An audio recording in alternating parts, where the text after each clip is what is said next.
Of reciprocal proportion. Law of reciprocal proportion क्या कहता है बेटा, इसके अंदर हम डिस्कस करते हैं 3 एलिमेंट्स। एक एलिमेंट ले लिया हमने ए, दूसरा एलिमेंट ले लिया हमने बी, और तीसरा एलिमेंट हमने क्या ले लिया, सी। ए और बी एक दूसरे के साथ क्या कंबाइन करेंगे बेटा, डायरेक्टली। ओके, ए और बी क्या करेंगे, डायरेक्टली कंबाइन। ए सी के साथ और बी सी के साथ क्या कंबाइन करेगा, सेपरेटली। बी, दो एलिमेंट्स ए और बी एक दूसरे के साथ डायरेक्टली कंबाइन कर रहे हैं। ओके, ए सी के साथ और बी सी के साथ क्या करेगा बेटा, सेपरेटली कंबाइन। तो सेपरेटली वाले एलिमेंट्स के मासेस का रेशो डायरेक्टली वाले मासेस के रेशो के साथ क्या कहा हमने, एक बार तो हम लेंगे डायरेक्टली का रेशो और एक बार हम लेंगे सेपरेटली के एलिमेंट्स का रेशो। तो वो रेशो या तो क्या होगा, सेम, या वो रेशो क्या होगा, एक सिंपल, या क्या होगा, एक सिंपल होल नंबर रेशो। वो रेशो या तो सेम होगा या क्या होगा, एक simple whole number ratio.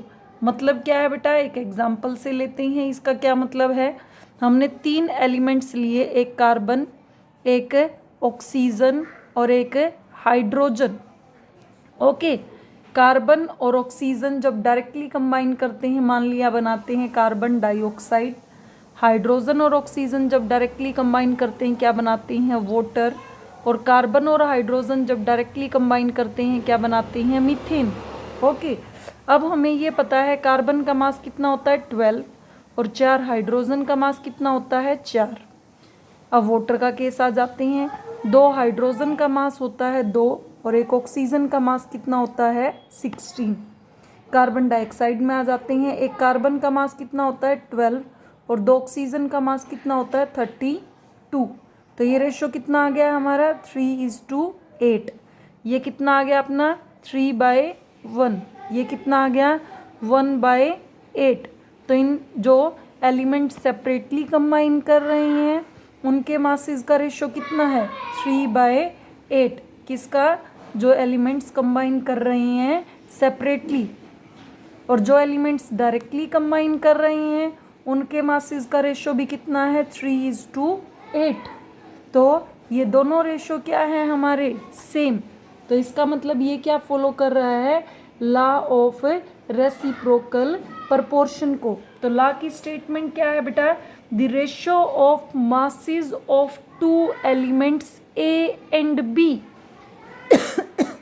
which combine separately with a fixed mass of third element C is either same, या तो वो क्या होगा सेम, और a simple whole number ratio of masses which A and B combine directly with each other। इसकी statement लिख देते हैं बेटा हम, क्या है statement, the ratio of masses of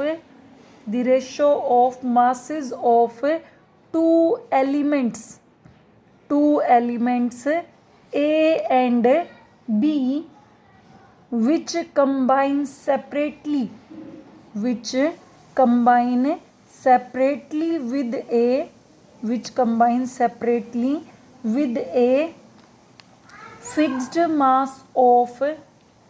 which combine separately with a fixed mass of third element C। third element C is either same, या तो वो क्या होगा सेम, और some simple whole multiple of ratio of masses in which A and B combine directly with each other, directly with each other, combine directly with each other is called law of reciprocal proportion। तो क्या है बेटा, जब दो elements एक दूसरे के साथ सेपरेटली कंबाइन कर रहे हैं और जब एक दूसरे के साथ डायरेक्टली कंबाइन कर रहे हैं, उनके मासेस का रेशो या तो सेम होगा या क्या होगा, एक सिंपल होल नंबर रेशो। यही क्या है, लॉ ऑफ रेसिप्रोकल प्रोपोर्शन। उसके बाद पांचवा लॉ है बेटा हमारा, पांचवा लॉ है हमारा Gay Lussac law of gaseous volumes. Gay Lussac law of gaseous volumes. Gay Lussac law क्या कहता है बेटा, मान लिया हमने एग्जाम्पल लिया एक हाइड्रोजन गैस का, उसके साथ क्या कंबाइन कर रही है, एक क्लोरीन गैस। कंबाइन करने के बाद इसने क्या दे दिया, HCl। ओके, ये भी है हमारा गैस स्टेट में। यहाँ से हम चेक करते हैं स्टोइचियोमेट्रिक कोफिशिएंट। हाइड्रोजन के आगे कुछ नहीं लिख रखा तो 1 है, क्लोरीन के आगे भी कुछ नहीं लिख रखा तो 1 है, और HCl के आगे हमें दिखाई दे रहा है क्या है, 2। तो रिएक्टेंट का रेशो क्या है, 1:1:2, और प्रोडक्ट का क्या है, 2। कैसे निकाला, एक और एग्जाम्पल ले लेते हैं। एक गैस ली हमने नाइट्रोजन गैस, ये कंबाइन किसके साथ कर रही है, हाइड्रोजन गैस के साथ। जुड़ के इसने क्या फॉर्म कर दिया, अमोनिया गैस। ओके, अब इनका रेशो, नाइट्रोजन का 1 मोल दिखाई दे रहा है, हाइड्रोजन के 3 मोल दिखाई दे रहे हैं हमें, और अमोनिया के कितने मोल दिखाई दे रहे हैं हमें, 2। तो स्टेटमेंट क्या है बेटा गे-लुसेक लॉ की, कि गैसियस रिएक्टेंट्स, क्या, gaseous reactants combine to give gaseous product, to give gaseous product under similar conditions of temperature and pressure. Okay, कि गैसियस रिएक्टेंट हमेशा जुड़ के क्या फॉर्म करेंगे, गैसियस प्रोडक्ट, अगर टेम्परेचर और प्रेशर की कंडीशन क्या है, सेम, और इस दौरान वो क्या शो करते हैं, एक सिंपल होल नंबर रेशो, कि एक हाइड्रोजन का मोल एक क्लोरीन के मोल के साथ जोड़ के 2 HCl के मोल फॉर्म कर रहा है, मतलब 1:1:2। ये क्या है, एक सिंपल होल नंबर रेशो। इसी तरह 1:3:2 अमोनिया की फॉर्मेशन में जो इसके स्टोइचियोमेट्रिक कोफिशिएंट का रेशो है, वो भी क्या है, एक सिंपल होल नंबर रेशो। तो इस लॉ की स्टेटमेंट क्या है बेटा, gaseous reactants combine to give gaseous product during this they bear a simple whole number ratio, की गैसियस रिएक्टेंट जुड़ के क्या फॉर्म कर रहे हैं, गैसियस प्रोडक्ट, और इस दौरान वो क्या शो कर रहे हैं, एक सिंपल होल नंबर रेशो, कि hydrogen gas reactant, chlorine gas reactant, एक gaseous product hydrogen chloride gas बना दी, पहला पार्ट। उसके बाद वो गैसियस रिएक्टेंट से गैसियस प्रोडक्ट बनाते हुए एक सिंपल होल नंबर रेशो 1:1:2 का या 1:3:2 का क्या कर रहे हैं, शो। उसके बाद एक और थ्योरी करते हैं बेटा आज के टॉपिक में। नेक्स्ट टॉपिक है हमारा इम्पोर्टेंट टॉपिक, 9th क्लास में आपने थोड़ा सा पढ़ा भी है, Dalton's atomic theory. Dalton's atomic theory, Dalton's atomic theory की बेटा कुछ पोस्टुलेट करेंगे हम। इन पोस्टुलेट के बाद इसकी लिमिटेशन करेंगे हम आज के ही टॉपिक में। सबसे पहली पोस्टुलेट क्या है बेटा, कोई भी एटम है, कोई भी एटम है हमारा, वो क्या है, एक स्मॉलेस्ट पार्टिकल। कोई भी एटम है वो क्या है, स्मॉलेस्ट पार्टिकल, और इस स्मॉलेस्ट पार्टिकल से हमारा क्या बना होता है, मैटर। ओके, तो हमारी फर्स्ट पोस्टुलेट क्या है, matter is made up of extremely small indivisible particles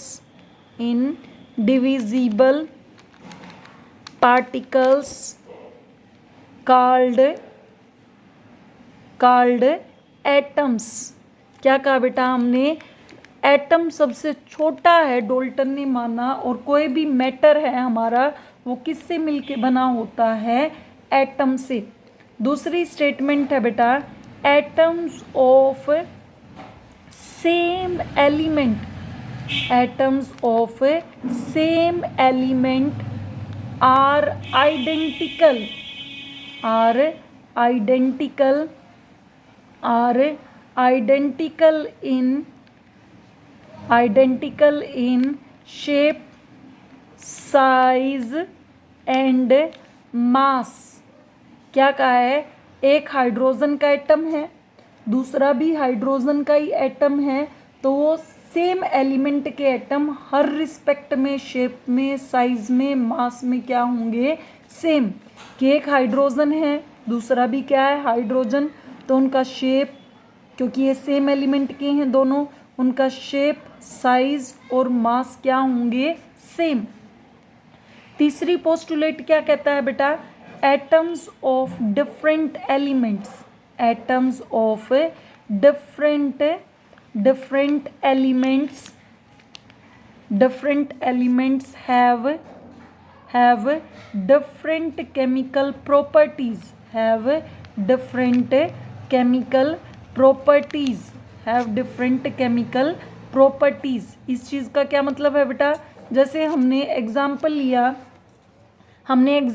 एक एलिमेंट लिया पोटेशियम का, एक एलिमेंट लिया कैल्शियम का। ओके, दोनों अलग अलग एलिमेंट हो गए।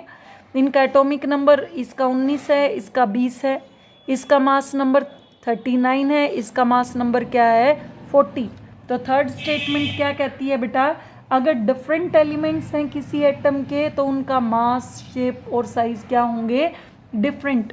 उसके बाद है बेटा फोर्थ पोस्टुलेट, एटम्स, जो एटम्स ऑफ डिफरेंट एलिमेंट्स हैं, atoms of different elements, atoms of different elements, वो कंबाइन करके, atoms of different elements combine करके क्या फॉर्म करती हैं?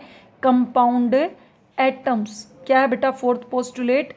Atoms of different elements combine to form compound atoms. Okay, fifth postulate है, जो ये atoms of different elements combine करके कंपाउंड एटम्स बनाते हैं, वो क्या शो करती हैं? They show a simple whole number, they bear a simple whole number ratio. Okay, जैसे हमने अभी केस किया था किसका? हाइड्रोजन और क्लोरीन गैस से मिलकर HCl, तो 1:1:2 और 1:3:2, ये क्या थे? एक simple whole number ratio. Simple का मतलब साधारण, होल का मतलब कंप्लीट, और रेशो का मतलब फिक्स वैल्यू। ओके, तो दे बियर ए, ये मतलब यही है यहाँ पे इस पोस्टुलेट में, they bear a simple whole number ratio. उसके बाद सिक्स्थ पोस्टुलेट है बेटा, एटम क्या है? Atom is the smallest particle, atom is the smallest particle, atom is the smallest particle, atom is the smallest particle which takes part in a chemical reaction. ये क्या करता है? It takes part in, it takes part in, atom is the smallest particle which takes place in a chemical reaction। Atom क्या है? वो smallest particle है जो किसी भी केमिकल रिएक्शन में क्या करता है? पार्टिसिपेट। और एक स्टेटमेंट तो आप बार बार याद करते ही आए हैं 9th क्लास से, an atom can neither be created, an atom can neither be created nor be destroyed. एक एटम को ना तो क्रिएट किया जा सकता है, ना ही क्या किया जा सकता। क्या है हमारी डाल्टन्स थ्योरी की? हम एक बार रिवाइज कर देते हैं। पोस्टुलेट्स क्या है हमारी? फर्स्ट पोस्टुलेट है, एटम बहुत छोटे पार्टिकल, कोई भी मैटर बहुत छोटे पार्टिकल से मिलके बना है। जो एटम सेम एलिमेंट के हैं वो सेम होंगे, जो डिफरेंट एलिमेंट के हैं डिफरेंट होंगे। डिफरेंट एलिमेंट के एटम्स कंबाइन करके कंपाउंड एटम बनाते हैं। इसके दौरान वो एक simple whole number ratio show करते हैं। और एटम वो स्मॉलेस्ट पार्टिकल है जो किसी केमिकल रिएक्शन में पार्टिसिपेट करता है, और इसको ना तो क्रिएट किया जा सकता है, ना ही क्या किया जा सकता है? डेस्ट्रॉय। उसके बाद हम डिस्कस करते हैं बेटा नेक्स्ट टॉपिक है limitations of Dalton's atomic theory. इस डाल्टन्स एटॉमिक थ्योरी की क्या क्या क्या है लिमिटेशन। फर्स्ट लिमिटेशन क्या है बेटा, it could not explain laws of chemical combination. It could not explain law of chemical combination by mass.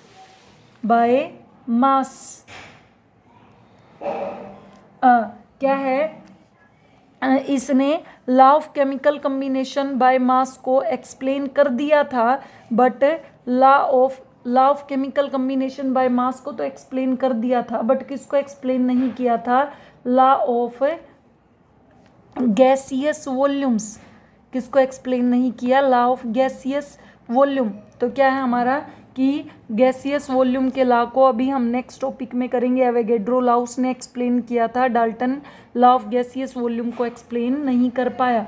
दूसरा ये नहीं एक्सप्लेन कर पाया कि जो डिफरेंट एलिमेंट्स हैं उन डिफरेंट एलिमेंट्स के डिफरेंट मास साइज और वैलेंसीज क्यों होती हैं। Why atoms of different elements have different mass size and valency, ये वो पॉइंट भी एक्सप्लेन नहीं कर पाया था। थर्ड है बेटा कि डिफरेंट एलिमेंट्स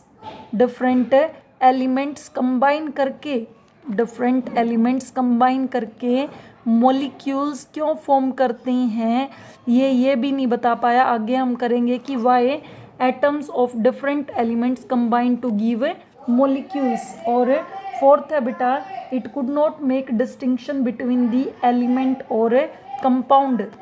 एलिमेंट और कंपाउंड में मेन क्या डिफरेंस होता है, ये भी नहीं बता पाया। तो लिमिटेशन पहली बेटा लॉ ऑफ गैसियस वॉल्यूम को नहीं बता पाया। दूसरी कि डिफरेंट एलिमेंट्स के डिफरेंट मासेस साइज और वैलेंसी क्यों होती है। तीसरी डिफरेंट एलिमेंट्स कंबाइन करके मॉलिक्यूल्स क्यों बनाते हैं। और चौथी लिमिटेशन क्या है, ये एलिमेंट और कंपाउंड में कोई अल्टीमेट डिस्टिंक्शन भी नहीं दे पाया। ओके, उसके बाद बेटा हम एक और टॉपिक करेंगे आज का, मॉडिफाइड डाल्टन्स एटॉमिक थ्योरी। या इसी थ्योरी को हम क्या बोल देते हैं, modern atomic theory. Modified Dalton's atomic theory को ही हम क्या बोल देते हैं, मॉडर्न एटॉमिक थ्योरी, क्योंकि जो डाल्टन्स की पोस्टुलेट है हम उसी से इसको बताएंगे।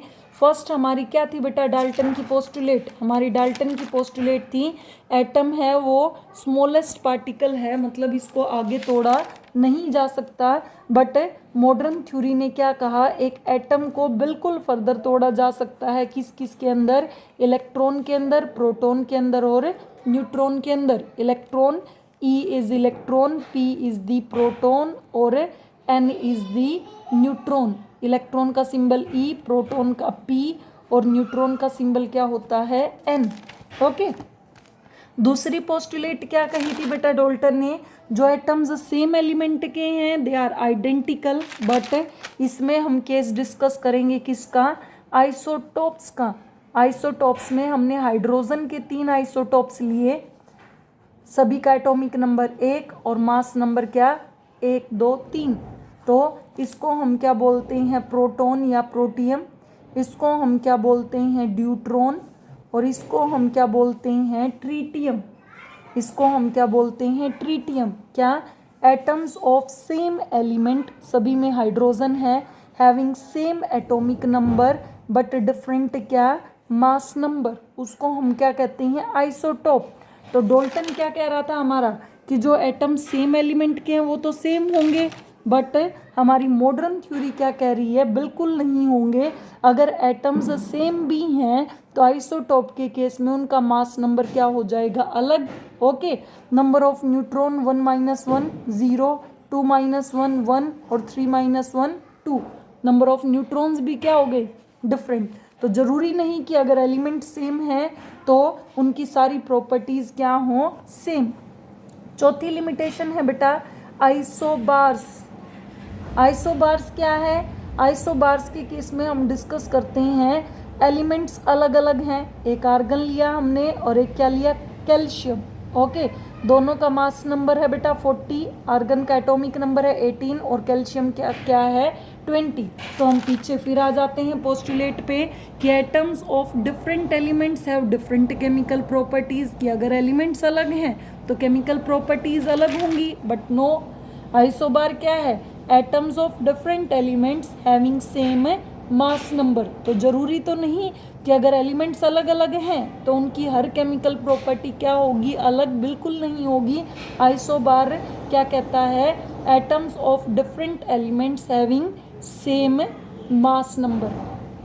उसके बाद फोर्थ लिमिटेशन है हमारी, फोर्थ लिमिटेशन क्या कहती है बेटा, तो फोर्थ लिमिटेशन ये कहती है कि जब एटम्स कंबाइन करके क्या फॉर्म करते हैं, कंपाउंड एटम्स, जब एटम्स कंबाइन करके क्या फॉर्म करते हैं, कंपाउंड एटम्स। तो हमने अभी किया है कि एटम्स कंबाइन करके जो कंपाउंड एटम्स बनाते हैं वो क्या करते हैं, always they bear a simple whole number ratio. But ऐसा बिल्कुल भी नहीं है बेटा कि एटम्स कंपाउंड एटम्स बनाते हुए simple whole number ratio show करें। हमने लिया एग्जांपल C12H22O11 सुक्रोज का, तो इसमें रेशो कितना है 12:22:11। तो ये क्या है, ये बिल्कुल भी क्या नहीं है, एक सिंपल होल नंबर रेशो। क्या है ये, एक बिल्कुल भी सिंपल होल नंबर रेशो नहीं है। ओके, तो हमारी फोर्थ और फिफ्थ पोस्टुलेट थी कि एटम्स कंबाइन करके क्या फॉर्म करते हैं, कंपाउंड एटम्स, और इस दौरान वो क्या करते हैं, simple whole number ratio. But इसका एक्सेप्शन हमने क्या ले लिया, सुक्रोज की। सुक्रोज में तो एक सिंपल नहीं, एक बिल्कुल कॉम्प्लेक्स होल नंबर रेशो को वो क्या कर रहे हैं, शो।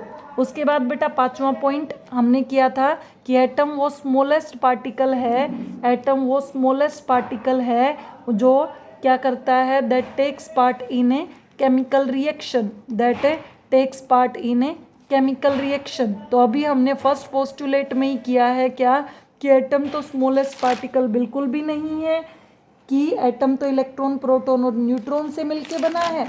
तो इसका मतलब एटम बिल्कुल भी स्मॉलेस्ट नहीं है।